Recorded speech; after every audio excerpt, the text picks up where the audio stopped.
Bonsoir le groupe, j'espère que tout le monde va bien. Merci Mani pour le partage concernant la conduite à tenir devant une morsure de serpent.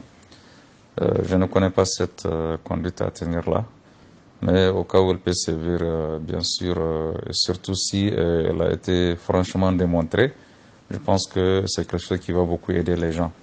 Donc je profite également de l'occasion pour vraiment partager cette fois-ci également de manière franchement très très sûre une expérience que j'ai vécue en Côte d'Ivoire lorsque j'étais en mission là-bas dans les années 2003. Et ça, vous pouvez me croire, c'est sorti, c'est vrai, de ma bouche, mais c'est quelque chose que j'ai vécu directement en tant que médecin du contingent nigérien à Ferkessédougou. Pour ceux qui connaissent la zone de Guillaume Soro, c'est une zone où il y a extrêmement de gros serpents dangereux. Donc j'ai vécu quelque chose en direct dans mon service infirmerie, un Ivoirien de Ferkessédougou qu'on m'avait amené à 3 heures du matin. Et c'est les gens du village qui l'ont amené. Ils ont frappé à la porte de la compagnie, on a ouvert. Alors on m'a réveillé.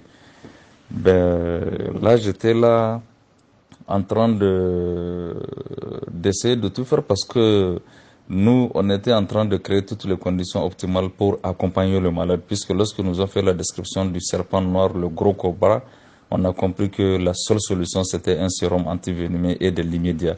Or, déjà, même les pharmacies sur place, vu la cherté de ce médicament et la rareté de son achat, ils sont pas généralement partants pour payer de grosses doses pour déposer. De sorte que même si on le cherchait, dans les pharmacies, on peut ne pas avoir. Donc, on ne peut que soulager la personne avec des petits sérums, des petites injections pour la douleur, pour le stress, etc. Mais tout en sachant que dans quelques minutes, il allait mourir. Ça, c'est quelque chose que j'ai vécu directement et que personne ne m'a raconté. Et franchement, je continue à partager ça depuis 2004. Et là, l'occasion s'est présentée aujourd'hui. J'ai entendu parler de ça, je profite pour le partager. En réalité, comme je vous l'ai dit, ce patient, on avait perdu tout espoir. Tout espoir. Et puis parce que déjà, c'est devant nous qu'il a développé les premiers signes, les seconds signes, tels que décrits par la médecine. Et on savait que la troisième phase était en train d'arriver, c'est-à-dire la phase à partir de laquelle il allait tomber dans le choc. Voilà. Maintenant, c'est à partir de là, un gardien de Ferkessédougou, un vieux, qui nous balayait en fait la devanture de l'infirmerie. Il a entendu les pleurs de la dame qui a amené le patient, c'était son grand frère, je pense. Et le vieux m'a approché, j'étais dans mon bureau. Il a vu comment j'étais très inquiet, je rentrais, je sortais en train de chercher de quoi gérer la situation. Il m'a approché, il m'a dit que si j'ai confiance en lui, il y a quelque chose vraiment qu'il connaît de ses grands-parents. Est-ce que je peux l'essayer maintenant? Je lui ai dit, il n'y a aucun problème. Tout ce que vous pouvez faire pour nous aider, j'ai dit, je suis partant. Et je vous jure, le gars m'a juste dit d'envoyer tout de suite au niveau de notre cuisine de Ferkessédougou pour trouver de l'oignon. Il m'a dit de trouver 3 oignons. Donc, j'ai vite envoyé un soldat, il est parti, il nous a amené 3 oignons.